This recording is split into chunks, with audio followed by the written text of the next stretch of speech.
সামনে ২৬-এর বিধানসভা নির্বাচন, তাই বাড়ছে ভোট যুদ্ধের তেজ। ভোট প্রচারে নেমেছেন হেভিওয়েট নেতারা। রবিবার সকাল সকাল ময়দানে বিজেপি প্রার্থী। বীরভূমের সিউড়ি বিধানসভার বিজেপি প্রার্থী জগন্নাথ চট্টোপাধ্যায়। তিনি প্রত্যেক দিনই দফায় দফায় প্রচার সারছেন, আর তার প্রত্যেক দিনের সফর সঙ্গী সিএন।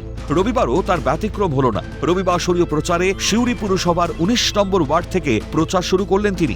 সাধারণ মানুষের বাড়ি বাড়ি গিয়ে জনসংযোগ করছেন জগন্নাথ। মানুষ তাকে সমর্থন করছেন এবং মানুষের মধ্যে অভূতপূর্ব সাড়া পাচ্ছেন বলেও জানান প্রার্থী। পুরো বাংলায় এবার পরিবর্তন আসবেই, আত্মবিশ্বাসী সিউড়ির বিজেপি প্রার্থী।